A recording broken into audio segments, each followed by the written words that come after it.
Selamat pagi para teruna dimanapun kamu berada. Pada pagi yang berbahagia ini kita kembali bertemu dalam materi pembelajaran prosedur darurat dan keadaan darurat ya. Kali ini kita akan bahas tentang tindakan dalam keadaan darurat. Masih melanjutkan daripada materi yang lama ya kan, yaitu sijil bahaya ataupun darurat. Nah, dalam keadaan darurat atau bahaya, setiap awak kapal wajib bertindak sesuai ketentuan sijil darurat.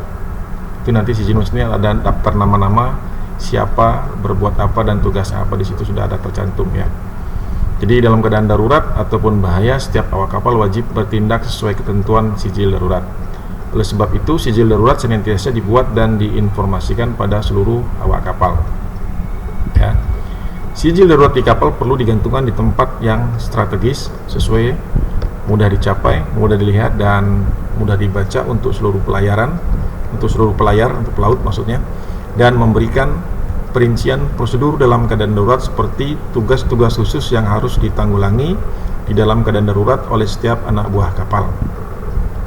Nah, sijil darurat selain menunjukkan tugas-tugas khusus juga tempat berkumpul ataupun master station, kemana setiap awak kapal harus pergi ya. Terus sijil darurat bagi setiap penumpang harus dibuat dalam bentuk yang ditetapkan oleh pemerintah.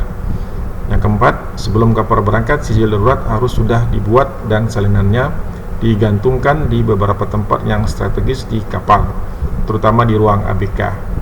Nah, di dalam sijil darurat juga diberikan pembagian tugas yang berlainan bagi setiap ABK. Misalnya, menutup pintu kedap air, katup-katup bagian mekanis dari lubang-lubang pembuangan air di kapal.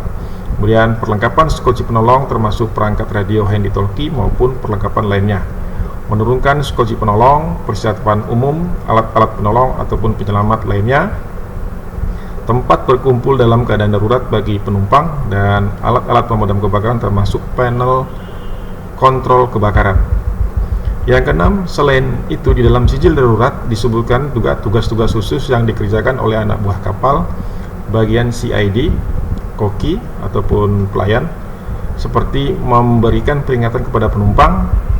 Kalau dia kapal penumpang ya, ini memberikan peringatan kepada kru ya kan, memperhatikan apakah mereka memakai rompi renang mereka secara semestinya atau tidak. Kemudian mengumpulkan para penumpang di tempat berkumpul darurat, mengawasi gerakan dari para penumpang dan memberikan petunjuk di ganggang atau di tangga, memastikan bahwa persediaan selimut telah dibawa skoci ataupun rakit penolong. Yang ketujuh, dalam hal yang menyangkut pemadam kebakaran, sijil darurat memberikan petunjuk cara-cara yang biasanya dikerjakan dalam terjadi kebakaran serta tugas-tugas khusus yang harus dilaksanakan dalam hubungan dengan operasi pemadaman, peralatan-peralatan dan instalasi pemadam kebakaran di kapal. Yang kedelapan, sijil darurat juga harus membedakan secara khusus semboyan-semboyan panggilan bagi anak buah kapal untuk berkumpul di skoci penolong mereka masing-masing, rakit penolong ataupun di tempat berkumpul untuk memadamkan kebakaran. Dan semboyan-semboyan tersebut diberikan dengan menggunakan suling kapal ataupun sirine, kecuali di kapal penumpang untuk pelayaran internasional jarak pendek dan di kapal barang yang panjangnya kurang dari 150 kaki atau sekitar 45,7 meter, yang harus dilengkapi dengan semboyan-semboyan yang dijalankan secara elektronis. Jadi semua semboyan ini dibunyikan dari anjungan ya.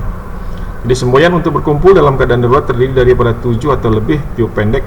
Videonya kemarin kita sudah jelaskan ya, yang diikuti dengan satu tiup panjang dengan menggunakan suling kapal ataupun sirine. Jadi ada 7 titik tiupan pendek, kemudian 1 tiupan panjang dengan menggunakan suling kapal ataupun sirine. Dan sebagai tambahan, semboyan ini boleh dilengkapi dengan bunyi bel ataupun gong secara terus-menerus. Nah, jika semboyan ini berbunyi, berarti semua orang di atas kapal harus mengenakan pakaian hangat dan baju renang dan menuju tempat darurat mereka. ABK melakukan tugas tempat darurat mereka sesuai dengan apa yang tertera di dalam sijil darurat dan selanjutnya menunggu perintah ya. Jadi setiap jurumudi dan anak buah kapal menuju skoci dan mengerjakan apa saja tugas jurumudi dan anak buah kapal ketika menuju skoci dan mengerjakan apa saja yang dikerjakan, yaitu membuka tutup skoci, lipat dan masukkan ke dalam skoci. Skoci kapal ini yang modern sekarang ini sudah tidak memakai penutup lagi, tapi dibiarkan terbuka. Dan 2 orang di dalam skoci, masing-masing seseorang di depan untuk memasang tali penahan skoci yang berpasak ataupun cakil, dan seorang yang di belakang untuk memasang pro skoci. Kemudian ada tali penahan yang berpasak tersebut dipasang sejauh mungkin ke depan, tapi sebelah dalam dari lapor skoci, dan di sebelah luar tali-tali lainnya lalu dikencangkan. Ini tugas jurumudi dan anak buah kapal meluruh ke skoci ya. Kemudian memeriksa apakah semua awak kapal dan penumpang telah memakai rompi renang dengan benar dan tidak. Selanjutnya siap menunggu perintah ya. Itu tugas daripada jurumudi dan anak buah kapal ketika menuju ke skoci, yang apa saja yang harus dikerjakan ya. Jadi untuk mampu bertindak dalam situasi darurat, maka setiap awak kapal harus mengetahui dan terampil menggunakan perlengkapan keselamatan jiwa di laut dan mampu menggunakan skoci dan pelatannya, maupun cakap menggunakan peralatan pemadam kebakaran.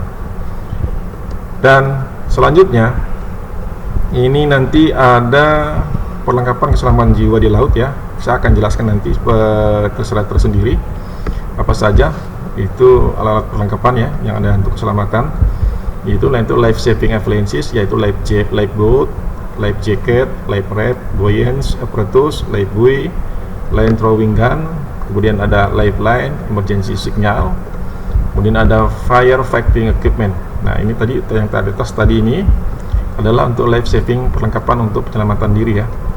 Kemudian ada fire fighting equipment, peralatan pemadam kebakarannya, yaitu ada emergency fire pump, fire hydrant, ada hose nozzles, fire extinguishers, smoke detector and fire detector system, CO2 installation, dan sprinkle system ya. Itu ada untuk peralatan pemadam kebakaran ya. Setelah ada kampak ya, X and cross bars, fireman outfits and breathing apparatus, sand inbox, jadi ada pasir juga disediakan di situ di tempat-tempat yang diperlukan ya. Selanjutnya untuk latihan skoci dan pemadaman kebakaran secara individual, itu dimaksudkan juga untuk menguasai bahkan memiliki segala aspek yang menyangkut karakteristik daripada penggunaan pesawat-pesawat penyelamat dan pemadam kebakaran, yang meliputi pengetahuan dan keterampilan tentang boat drill, yaitu untuk alarm meninggalkan kapal, alarm signal untuk meninggalkan kapal ataupun emergency, lokasi penempatan life jacket, kesiapan perlengkapan skoci, pembagian tugas di setiap kru ya. Kemudian ada fire drill ya, alarm signal di kebakaran yang ada di kapal. Kemudian pembagian tugas awak kapal yang terdiri dari pemimpin pemadam membawa selang botol api, kampak, linggis, pasir, fireman outfit, sedangkan perwira jaga, jurumudi jaga dianjurkan menutup pintu dan jendela kedap air, bawa logbook, instalasi CO2, menjalankan pompa pemadam kebakaran, dan alat pertolongan pertama pada kecelakaan ataupun P3K. Jadi itu saja yang bisa saya sampaikan. Tindakan dalam keadaan darurat itu apa saja, seperti yang sudah saya sampaikan tadi secara terperinci dan detail singkat ya. Semoga ini bermanfaat untuk kalian semua ya. Sampai ketemu lagi pada pertemuan yang akan datang. Jangan lupa silakan dicatat video pembelajaran hari ini, kirimkan tugasmu ke Google Classroom. Assalamualaikum warahmatullahi wabarakatuh. Sampai ketemu lagi.